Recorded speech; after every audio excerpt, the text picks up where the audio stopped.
Assalamualaikum warahmatullahi wabarakatuh. Salam sejahtera bagi semuanya. Welcome back to my channel TPMDS. Selamat datang kembali pada channel TPMDS. Informasi terkait P3K Guru tahun 2022. Nah, ini ada pernyataan resmi dari Kemendikbudristek, yaitu Menteri Pendidikan, Kebudayaan, Riset, dan Teknologi Nadiem Anwar Makarim. Nah, dilansir dari akun resmi Kemendikbud.go.id, Kementerian Pendidikan, Kebudayaan, Riset, dan Teknologi mengeluarkan pernyataan tertulisnya.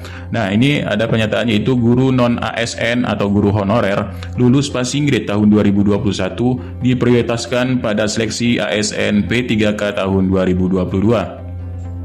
Nah, lalu dalam pernyataannya di sini pemerintah ini kembali membuka pengadaan guru pegawai pemerintah dengan perjanjian kerja atau P3K dengan terbitnya peraturan Menpan RB atau peraturan Menteri Pendayagunaan Aparatur Negara Reformasi Birokrasi nomor 20 tahun 2022. Ini tentang pengadaan pegawai pemerintah dengan perjanjian kerja jabatan fungsional guru pada instansi daerah tahun 2022. Nah, yang akan menjadi prioritas pada pengadaan guru P3K tahun 2022 adalah guru non-ASN, aparatur sipil negara ASN atau yang kita sebut dengan honorer yang telah lolos passing grade atau memenuhi nilai ambang batas pada seleksi P3K jabatan fungsional guru tahun 2021. Ini terang dari Menteri Pendidikan, Kebudayaan, Riset, dan Teknologi Nadiem Anwar Makarim, yaitu di Jakarta Senin 6 Juni tahun 2022. Nah, prioritas tersebut tertuang dalam Menpan RB pasal 5 ayat 2 tentang pelamar prioritas 1.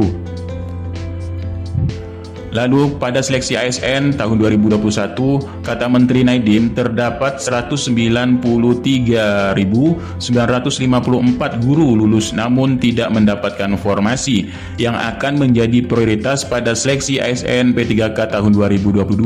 Nah, pemerintah akan memberikan prioritas kepada guru yang telah lulus tahun lalu pada seleksi ASN P3K tahun ini, terang dari Mendikbudristek. Nah, Mendikbudristek Nadiem Anwar Makarim juga menerangkan pada pasal 32 bahwa seleksi kompetensi bagi pelamar prioritas 1 ini menggunakan hasil seleksi pada tahun 2021. Kemudian seleksi kompetensi tersebut terdiri atas seleksi kompetensi 1 dan seleksi kompetensi 2. Nah, apabila pelamar memilih jabatan yang sama pada kompetensi 1 dan seleksi kompetensi 2, maka yang digunakan adalah nilai akhir yang paling tinggi.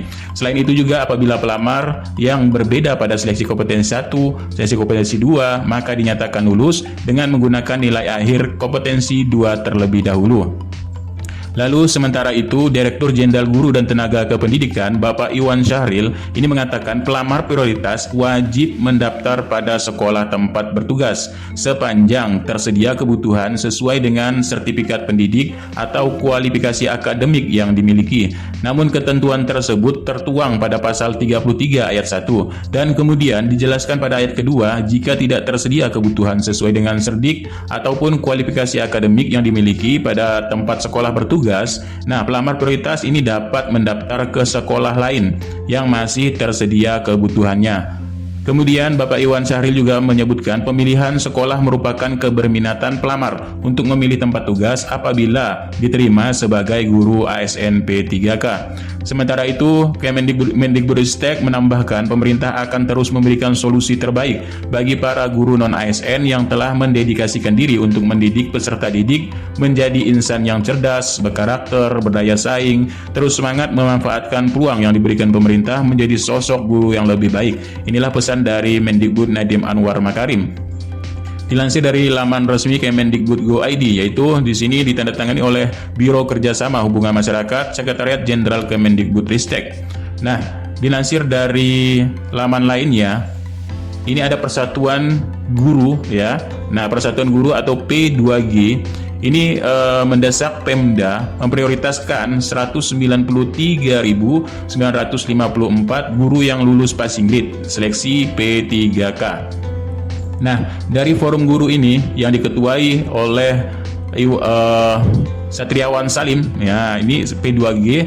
Nah, Dewan Pengurus Nasional Perhimpunan Pendidikan Guru, ya, P2G ini sebagai salah satu organisasi yang mengapresiasi Kementerian Pan-RB yang baru mengeluarkan Men-Pan-RB nomor 20 tahun 2022. Nah, untuk itu P2G ini sangat-sangat meminta melalui regulasi tersebut para guru honorer seleksi pegawai pemerintah dengan perjanjian kerja atau P3K tahap 1 maupun tahap 2 yang tahun 2021 kemarin yang telah lulus PG atau lulus passing grade namun tidak mendapatkan formasi di daerahnya agar dipastikan menjadi prioritas utama diterima P3K dalam seleksi tahap 3 atau P3K tahun 2022 tanpa dites kembali.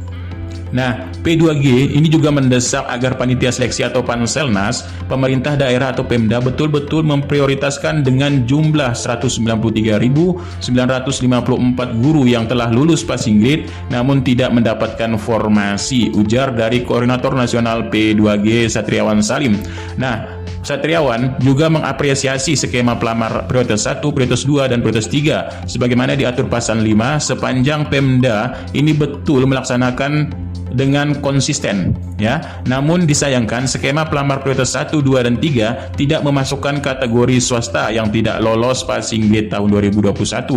Nah, berdasarkan dari laporan jaringan P2G di daerah, banyak guru swasta peserta P3K tahun 2021 ini sudah dipecat oleh yayasan meskipun akhirnya mereka tidak lulus P3K. Nah, mestinya, kata Satriawan Salim, Permen Pan-RB memasukkan kategori guru swasta ini menjadi pelamar prioritas 4, sehingga mereka masih berpeluang diterima P3K tahun 2022 tanpa dites kembali. Selain itu, P2G juga mendesak agar skema prioritas 1, 2, dan 3 dalam seleksi P3K guru tahun 2020 nanti ini dilaksanakan berdasarkan data yang benar-benar real dan valid. Jangan sampai guru yang tidak ikut tes tahap 1 dan 2 ya, tahun 2021 ini tiba-tiba namanya muncul sebagai prioritas dalam seleksi P3K tahun 2020 nanti. Nah, ini jelas-jelas merugikan peserta lain yang ikut tes sebelumnya. Tekan dari Satriawan Salim selaku Koordinator Nasional P2G. Nah, itulah sedikit informasi terkait bagaimana pernyataan resmi dari Mendikbudristek Nadiem Anwar Makarim serta desakan dari Forum Guru Honorer yaitu P2G, yaitu Dewan Pengurus Nasional Perhimpunan Pendidikan Guru ya. Nah, sekian, terima kasih. Billahi taufiq wal hidayah. Assalamualaikum warahmatullahi wabarakatuh. Salam sejahtera bagi semuanya. Salam sehat selalu.